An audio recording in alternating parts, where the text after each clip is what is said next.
Hey everybody, welcome to Sri Balaji Motivational and Educational Classes, and today we are going to start with electric charges and fields 05.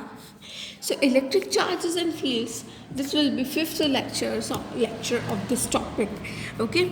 And this is the first chapter of class 12th physics of unit electrostatics. Okay so इनकी जो हमारी details थी last lectures की वो मैंने आपको 04 lecture में बताई थी कि आपको 01, 02 और 03 लेक्चर कहाँ पर मिलेंगे।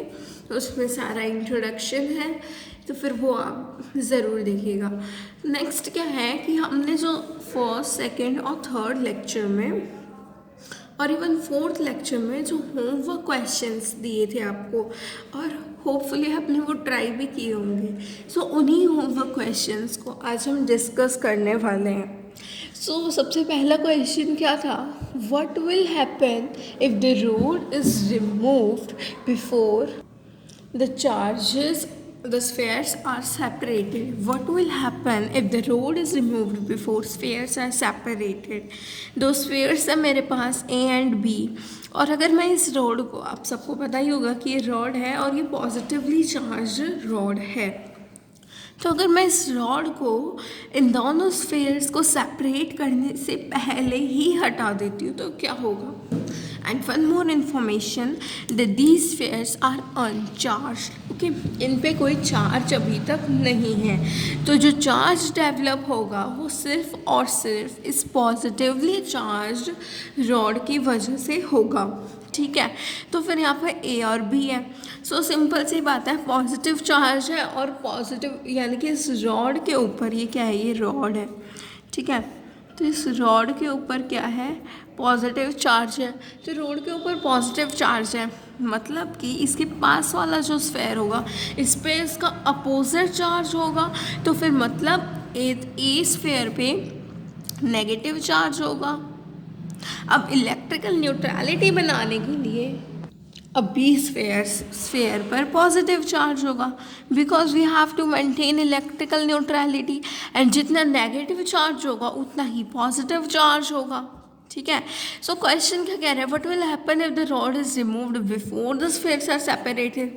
One more information that these stands are insulated. Insulated से हमें क्या फ़र्क पड़ता है, मतलब अगर ये यू कैन से इंसुलेटेड नहीं भी होंगे यानी कि कंडक्टर होंगे, लाइक कंडक्टर, तो भी हमें क्या फ़र्क पड़ता है। तो आंसर इज़ दैट कि अगर ये कंडक्टर होते तो ये नेगेटिव या पॉजिटिव चार्ज जो भी था वो उस कंडक्टर में से भी फ्लो करता, और वो मतलब जो आपकी इलेक्ट्रिकल न्यूट्रलिटी है या फिर जो चार्ज आपको मेंटेन रखना है यानी कि जो स्फेयर्स पे रखना है वो आपका नीचे स्टैंड पर भी जाएगा, and this will flow throughout. So हम वैसा नहीं चाहते, लेकिन क्वेश्चन ने खुद ही दे रखा है that it is insulated, okay. So फिर अगर हम स्फेयर्स को सेपरेट नहीं करेंगे लेकिन उससे पहले रॉड को सेपरेट कर देंगे, तो फिर कुछ इस कंडीशन होगी, ये वाली कंडीशन की जब पॉजिटिव चार्ज है, बट यहाँ पर ये जो कंडीशन है ये जब तक है जब तक हमने रॉड को हटाया नहीं है। जैसे ही रॉड को हटा दिया तो ये धीरे धीरे चार्ज वापस वैसे ही हो जाएंगे, यानी कि माइनस प्लस अट्रैक्ट करेगा, प्लस आ जाएगा उधर माइनस, कुछ इसी तरीके से वापस से ये अनचार्ज्ड बन जाएंगे, ठीक है। सो फिर यहाँ पर क्या होगा, स्फेयर्स चार्ज्ड नहीं बन पाएंगे फर्स्ट कंडीशन में, अगर रॉड को मैंने पहले ही हटा दिया, ठीक है। सेकेंड कंडीशन क्या कह रही है, अगर रॉड को मैंने बाद में हटाया हो, if rod is separated, if rod is removed after the separation of sphere A and B, तो क्या होगा, देन ऐसा ही होगा। जो ये कंडीशन है इस फिगर से ही समझ लेंगे ना हम पहले। अब फर्स्ट कंडीशन में तो ये होता है वापस से घुल मिल जाएंगे और अनचार्ज्ड बन जाएंगे, बट सेकंड कंडीशन में क्या होगा, A will be negatively charged and B will be positively charge.